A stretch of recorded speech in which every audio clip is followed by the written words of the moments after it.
What if the truly intelligent person is not the loudest person in the room, but the quietest? We live in an age where everyone is shouting to be heard, on social media, in empty debates, in the daily battles for attention and status. But while many fight for the spotlight, the truly intelligent walk in silence. They observe, understand, wait, and act only when necessary. They are like hidden blades, lethal but discreet. In this video, you'll discover how Miyamoto Musashi, the greatest swordsman in Japanese history, won more than 60 duels, many without even having to lift his sword. He wasn't just a warrior, he was a strategist of the mind, a master of the invisible, a wise man who understood something few others realize. The greatest advantage you can have over the world is to understand how it thinks before it thinks about you. Being smarter than everyone else doesn't mean manipulating, dominating, or pretending. It means perceiving. And even more, it means becoming. Someone who no one can read, but who reads everyone around him with brutal clarity. Here you won't find magic formulas, you'll find mirrors, raw truths, lessons that will hurt before they heal. Together, let's decode Musashi's eternal principles to develop strategic, emotional, and silent intelligence, the kind that truly transforms. Check now if you are subscribed to the channel. This will help this content to continue reaching people who need a new way of seeing life. And if this video touches you in any way, share in the comments which part impacted you the most. Now take a deep breath and get ready to dive into a journey where your greatest enemy may still be within you. Chapter 1. The Art of Not Reacting, the Empty Mind as a Silent Weapon. Have you ever noticed how some people seem to lose every battle in life simply because they can't keep quiet? They are always reacting to what they hear, to what they feel, to what others say, as if they were puppets of their own emotions. And the most dangerous thing, they think that this is being true, but Musashi would say the opposite. Those who react too much are weak, because reacting is not thinking, reacting is surrendering. In his writings, he warns, the important thing in strategy is not to rush into action. Observe, understand, and act at the right time. Musashi knew that a warrior who loses control loses the fight. He trained not only his sword, but mainly his mind. That is why he mastered what the Stoics also taught, the art of not being shaken. Carl Jung said that what you deny subdues you, but what you accept transforms you. And accepting emotions, without being dominated by them, is one of the greatest tests of intelligence. Many times you don't need to beat the other person. You just need to not get lost within yourself. The empty mind that Musashi spoke of is not apathy. It is clarity. It is the silence that observes, the pause that interprets. It is that moment when everyone is waiting for your reaction and you offer presence, because, you see, those who are quick to respond reveal their weaknesses. Those who remain silent reveal their power. How many times have you given your energy to a useless argument, to an unfair attack, to a criticism that didn't even deserve a response? Being smarter is not fighting battles that others want you to fight. It is letting others wear themselves out, trying to provoke you, while you remain firm on your own axis. Musashi defeated many opponents not by having the sharpest sword, but by having the calmest spirit. He defeated them before the duel even began, because while they came with anger, he came with presence. While they shouted, he saw. While they fought, he had already won. What about you? Have you been master of your mind or prisoner of your reactivity? If this is making sense to you so far, please leave a like now, not just for me, but for yourself, as a gesture that you are committed to your evolution. This is how we spread this awareness. Now let's move on to Musashi's next teaching. And here we'll talk about what he mastered most after his own mind, the art of seeing what no one else sees. Chapter 2, the double gaze. Seeing the invisible in the crowd. How many times have you had a feeling that something was wrong, but ignored it and then regretted it? Most people walk around blind, not because they lack eyes, but because they are too distracted. They don't see what is really happening in gestures, in silences, in intentions.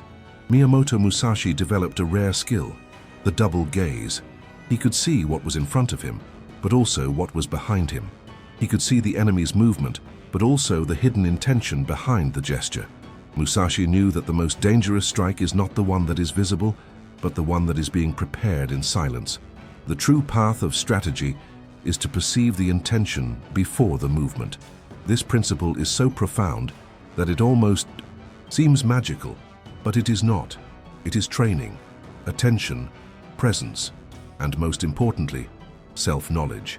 Carl Jung wrote that, "Until you make conscious what is in the unconscious, it will direct your life, and you will call it destiny." This is true for others, but it is even more true for you, because you only see the world clearly when you learn to see yourself. Musashi knew this. He trained himself to see the big picture. He saw everything around him, but without fixating on anything. And this doesn't just apply to physical combat. It helps you deal with manipulative people. It helps you avoid hasty decisions. It helps you understand when someone is using you before you give in too much. Do you know what differentiates a smart person from an ordinary person? A smart person reads between the lines. He perceives the intention behind the sweet words. He feels the energy even when the smile is fake. He doesn't fool himself because he doesn't want to believe. He prefers to see, even if it hurts. Most people prefer the comfort of illusion. The clever ones prefer the pain of truth because truth protects. Illusion destroys. So I ask you now, and I want you to be honest, do you usually notice people's intentions, or do you only realize it when you've already been deceived? Comment below. Your answer could spark an important debate and maybe help someone who is going through exactly the same thing right now. And if this touched you, know this: you are waking up. You are leaving the blind crowd to see what few have the courage to face.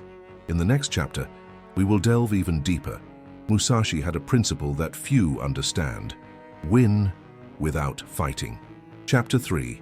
Winning without fighting: the supremacy of spirit over force. The greatest victory anyone can achieve, and is the one in which they didn't have to fight.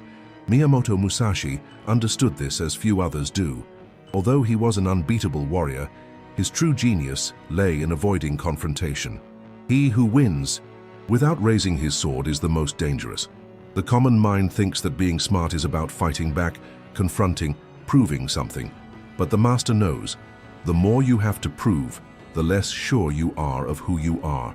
Musashi trained his duels not only with the sword, but with psychological strategy. Many times he would defeat his opponent before he even made his first move. He would arrive late on purpose, confuse the enemy, create discomfort. It was not arrogance. It was mastery of the invisible field of combat, the other person's mind. And you can apply this in your everyday life. For example, instead of responding to the provocation, you remain silent, and the other person is consumed.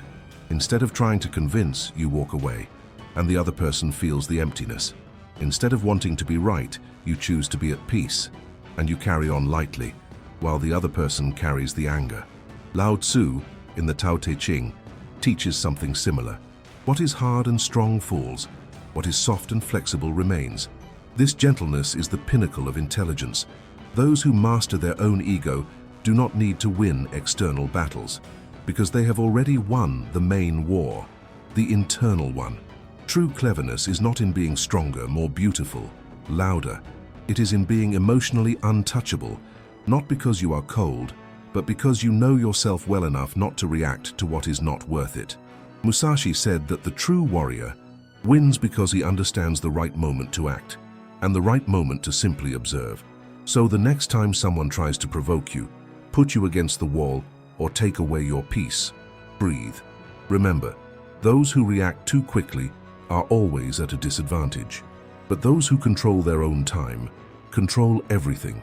If this chapter made you rethink your reactions and the way you position yourself in life's conflicts, leave a comment with the phrase, "Winning without fighting is wisdom." And let's see how many people here are already walking at this level of consciousness. In the next chapter, we will delve into the soul of the silent warrior, the one who does not depend on motivation, who does not need an audience, the one who lives with invisible purpose day after day. Chapter 4. The discipline of the unseen, living with silent purpose. The world applauds what is visible, but the greatest deeds happen in silence. Miyamoto Musashi isolated himself in a cave to Write his masterpiece, The Book of Five Rings. Far from the applause, the fame, the noise, he understood that true discipline is not fueled by motivation.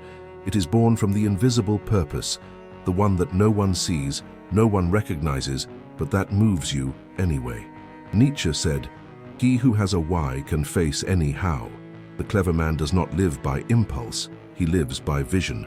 While others are distracted, he builds. While others are comparing, he improves. While others are seeking validation, he is seeking direction. And perhaps this is the most painful point. The world is full of talented people, but empty of disciplined people. Everyone wants to win, but few want to pay the price in silence. Musashi trained for hours every day, alone. He mastered the sword, but also the brush, calligraphy, sculpture, philosophy, because his mind was shaped not by the need to show the world something, but by the need to be better than he was yesterday. And here is the secret of real discipline. It does not need praise. It happens when no one is looking. It is done in pain, in fatigue, in renunciation. Do you want to be smarter than others? Then be silent, and do in the dark what others only do when they have an audience. Invisible discipline is your greatest advantage, because while others sleep in the comfort of distraction, you work in the silence of transformation. Now I ask you, honestly, are you building something every day, or are you just repeating yourself? If this chapter sparked something inside you, leave a like now. It's a simple way of saying, I'm here, I choose the hard path, but true. And if you've made it this far, get ready for the pinnacle of the journey. Let's talk about the highest level of intelligence, the one that no longer needs to prove anything to anyone. Chapter 5. The Path of the Empty Warrior. The intelligence that goes beyond the ego. Imagine winning all the battles, being feared by kings and respected by enemies, and, in the end, choosing to die alone in silence inside a cave. This is how Miyamoto Musashi ended his life. Not with glory, not with status, but with an inner emptiness, full of peace. Musashi understood what most people spend their lives trying to avoid, that the ego is an elegant prison, and that true intelligence is to free oneself from it. Do not seek the path through others. While the world seeks external validation, likes, applause, admiration, the silent warrior seeks only one thing: authenticity. He doesn't need to beat anyone. He doesn't need to prove himself, because he's already found himself. Do you know why most people never achieve this peace? Because they are always trying to be seen, recognized, admired. They live by the gaze of others, and they forget to look within. But Musashi chose the opposite. He stepped out of the spotlight. He refused political office. He laid down his sword. And he spent his last days writing about the essence of existence, not war. This is not weakness. It is the height of consciousness. Being smarter than everyone else is ultimately about stopping competing with everyone else. It's about no longer getting into disputes that only feed your ego. It's about knowing what you really want and moving towards it, even if no one understands, even if no one sees it. This is the freedom that few will have the courage to seek, because it demands detachment. It demands solitude. It demands strength to no longer need the game or the prize. And now I provoke you. Are you ready to live for yourself even if no one applauds? Comment below. I choose the invisible path. Let's create a space for those who are tired of living through the eyes of others. In the final leg of this journey, we'll tie all the teachings together with practical wisdom, so you can leave this video feeling different than when you entered. You've made it this far, and that says a lot about you. Few have the patience, depth, and courage to follow a path of self-knowledge to the end, but those who do leave transformed. Today you saw that being smarter than everyone else isn't about knowing more. It's about perceiving more. It's not about speaking better. It's about listening more. It's not about winning fights. It's about choosing which battles are worth your energy. Musashi was not just a swordsman. He was a living symbol of lucidity, strategy, and detachment. He taught us that true intelligence is silent, constant, and invisible. It is built on solitude, habit, pain, and the daily choice not to lose oneself. You have learned the importance of do not react, to maintain inner control. See beyond, to see what others ignore. Win without fighting, with presence and emotional control. Living with invisible discipline, without an audience. Break with the ego and follow a true path, even if no one understands. This is the cleverness that transforms, that silences the outside world to listen to one's own soul. And if this touched your heart, I ask, you subscribe to the channel now. This is the kind of content that doesn't shout but heals, that doesn't promise but transforms. And by subscribing, you strengthen a space that exists for people like you, who are tired of the surface and want to dive deep. If this video caught you in a difficult moment, take a breath. You have already begun your turnaround, because the simple act of seeking wisdom is already proof that you are ready to change.